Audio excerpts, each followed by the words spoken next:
Ola guys and girlies, welcome back.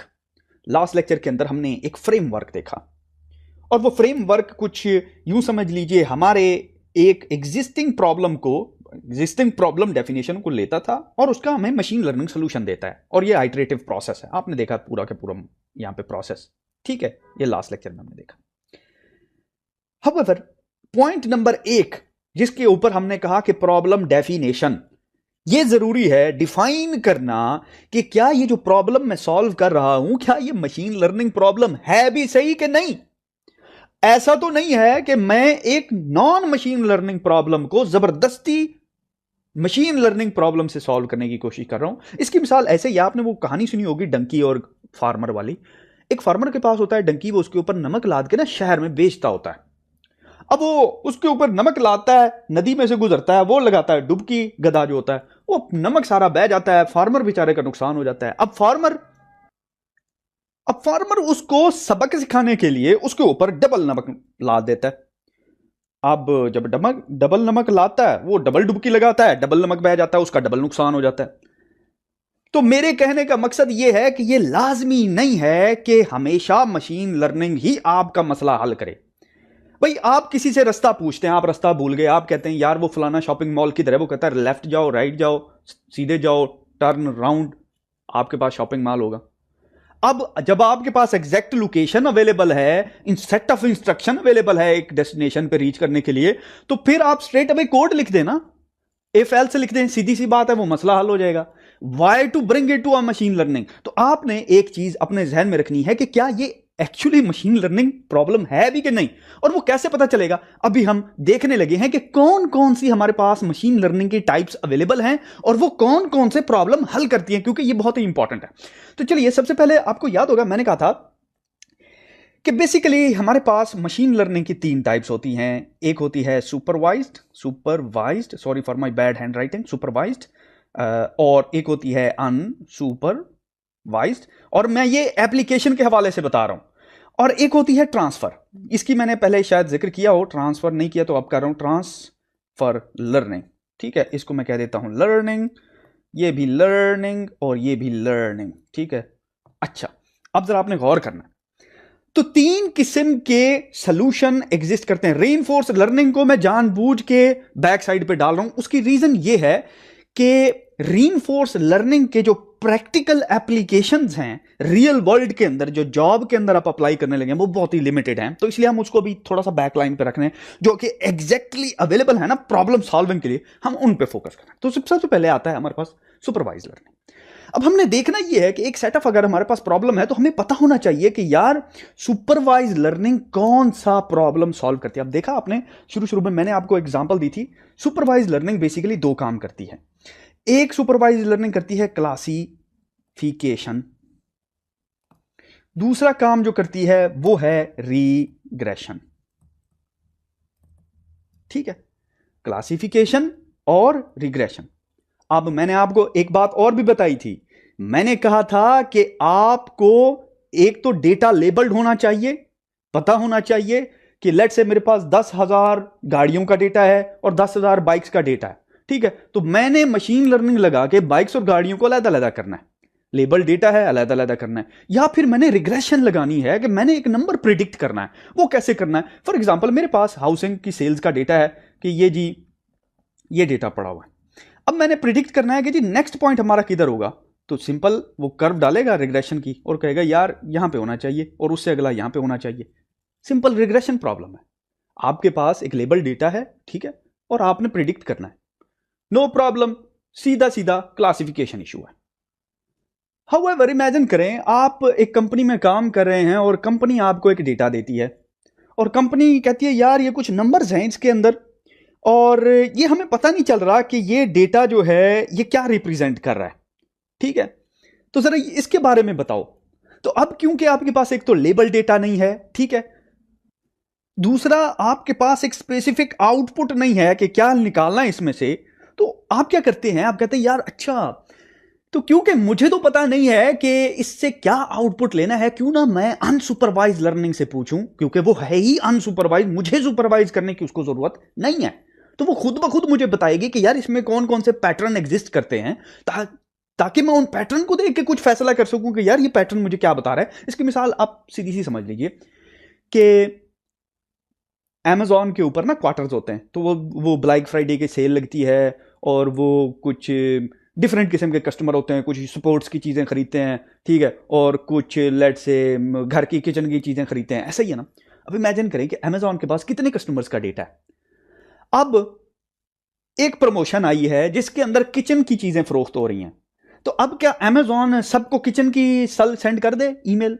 Of course नहीं send करेगी, क्योंकि उसमें से 95% लोग तो खरीदते ही नहीं किचन की, सिर्फ 5% लोग खरीदते हैं। तो ये प्रॉब्लम कैसे सॉल्व हो सकता है?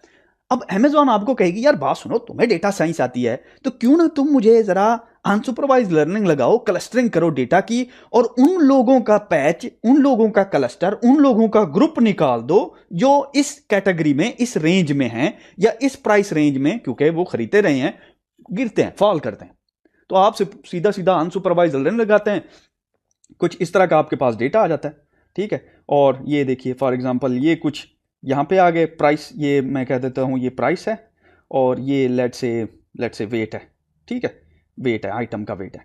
तो कुछ लोग यहाँ पे गिरते हैं, ठीक है, और कुछ लोग लेट से यहाँ पे हैं। ऑफ कोर्स ये वाले जो लोग हैं ये आपकी उस प्राइस और वेट कैटेगरी में फॉल कर रहे हैं, जो कि आपकी डिजायर्ड प्रमोशनल कैंपेन की कैटेगरी है। तो आप सिंपल कहेंगे यार मैं वो 95% लोगों को सेंड करूं, मैं इनको ना सेंड कर दूं। एक्सीलेंट। तो ये problem basically unsupervise learning problem है। एक थर्ड एप्लीकेशन है, वो है ट्रांसफर लर्निंग की। अब ट्रांसफर लर्निंग की क्यों जरूरत पेश आई, सवाल यह है। जरा मैं एक स्टेप पीछे चलता हूं। आपने प्रोग्रामिंग की होगी, आखिर आप मशीन लर्निंग में आ गए हैं, अगर नहीं की तो नो प्रॉब्लम, हम इसमें करेंगे प्रोग्रामिंग। लेकिन सवाल यह है कि प्रोग्रामिंग की जरूरत ही क्यों पेश आई? क्योंकि हम बार बार एक काम नहीं करना चाहते, हम चाहते हैं कि कंप्यूटर हमारे लिए वो बार बार काम करे। ऐसा ही है ना? एक्सीलेंट, बिल्कुल ठीक है, I totally agree with you. तो इसका मतलब यह है कि हम बार बार एक मॉडल को बनाना भी तो नहीं चाहते ना। अगर एक मॉडल इमेज क्लासीफायर का हमने बना लिया जो कि बेसिकली लेट्स से मेरा फेस और ट्री को डिफरेंशिएट करता है, आपने देखा, तो मैं फॉर एग्जांपल अगर एक गाड़ी को और एक बाइक को डिफरेंशिएट कराना चाहता हूं तो मैं नया मॉडल क्यों लिखूं?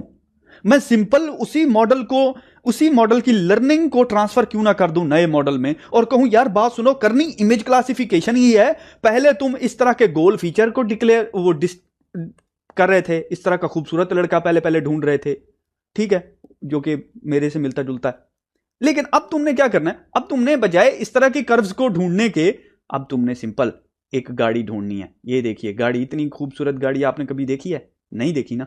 तो अब तुमने ये ढूंढनी है, इसकी एक खिड़की भी है बाय द वे, ठीक है, ये देखिए 2 खिड़कियां। तो अब तुमने गाड़ी ढूंढनी है। अब आपने क्या किया कि एग्जिस्टिंग मॉडल को ट्रांसफर किया, उसकी लर्निंग को, मेथड वही रहा, फ्रेमवर्क वही रहा, सारी चीजें वही रही, सिर्फ आपने कहा यार बात सुनो, पहले तुम ये फीचर डिटेक्ट कर रहे थे, अब ये फीचर डिटेक्ट करो। इसको कहते हैं ट्रांसफर लर्निंग। और शुरू में मैंने जब टाइप्स ऑफ मशीन लर्निंग बताई थी तो उसमें मैंने ये भी बताया था कि यार रीइंफोर्स लर्निंग होती है। रीइंफोर्स लर्निंग जो है वो ऑफ कोर्स गेम्स में ज़्यादा अप्लाई होती है। रीइंफोर्स लर्निंग की खास बात यह है कि उसमें आपके पास एक सेट ऑफ रूल्स होता है, ठीक है। और आप क्या करते हैं कि यार ये देखो, तुम्हारे पास मैं तुम्हें बेसिकली डेटा नहीं दे रहा हूं, ठीक है, मैंने तुम्हें हमेशा ईदर रिवार्ड देना है या पीनलाइज करना है, रिवार्ड देना है या पीनलाइज करना है। मिसाल के तौर पे शतरंज के गेम की मैंने आपको एग्जांपल दी, मैंने कहा यार शतरंज की गेम है, तो शतरंज की गेम में अगर वो सही चाल चलेगा तो आपने उसको कहना है वेरी गुड, शाबाश, बोनस 1 तुम्हारा हो गया। अगर वो शतरंज की गेम में गलत चाल चलेगा और उसका एक फिल्म जो प्यादा है वो मर जाएगा तो आप कहें -1 स्कोर हो गया, चल भाई, ठीक है। तो वो देखेगा कि अच्छा कौन से ऐसे स्टेप्स हैं जिन पे मुझे 1 मिलता है और कौन से ऐसे स्टेप हैं जिन पे ऊपर -1 मिलता है। तो रीइंफोर्स लर्निंग ये करती है कि वो वाले स्टेप्स को इंक्रीज करेगी जिस पे उसको +1 मिलता है, ठीक है। तो इस तरीके से अभी गूगल का अल्फागो, जिसकी मैंने आपको एग्जांपल दी, उसने चाइनीज एक गेम है, वो दुनिया की मुश्किल तरीन गेम है, उसमें दुनिया के टॉप 3 प्लेयर को उसने हरा दिया है। अब वो गेम जो है ना वो ऐसी नहीं है कि वो सेट ऑफ इंस्ट्रक्शन होती है जिस तरह शतरंज में होता है ना, लिमिटेड नंबर ऑफ मूव्स होते हैं शतरंज में, आप बस वही पका लें। तो कंप्यूटर की तो मेमोरी बहुत ज़्यादा होती है, उसमें शतरंज के सारे मूव्स आप फीड करा दें, ठीक है, तो वो बेस्ट मूव चूज कर लेगा क्विकली, क्योंकि उसमें कंप्यूटेशनल पावर तो इंसान से ज़्यादा है।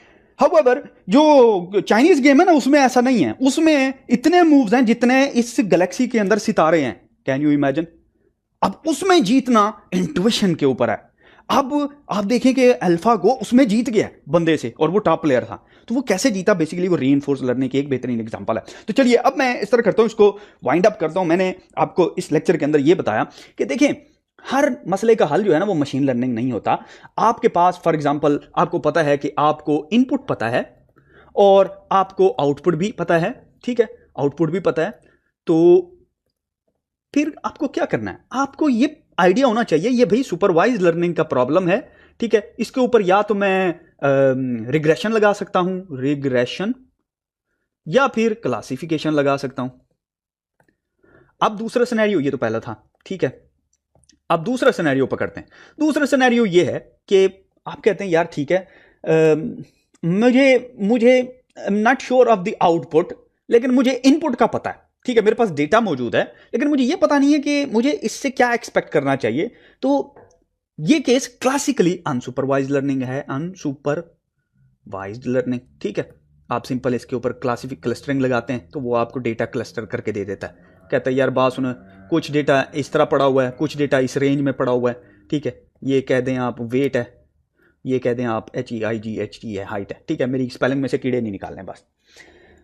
और उसके बाद ट्रांसफर लर्निंग है, और वो ट्रांसफर लर्निंग यही करती है कि आप ये कहते हैं कि ये जी जो मैंने पहले मेरा मॉडल बना हुआ था, मेरे ख्याल से वही मॉडल नए प्रॉब्लम को भी सॉल्व कर सकता है थोड़ी बहुत फाइन ट्यूनिंग के बाद, तो आप उसको सिंपल उस नए मॉडल के ऊपर ट्रांसफर कर देते हैं। ठीक होगी बात?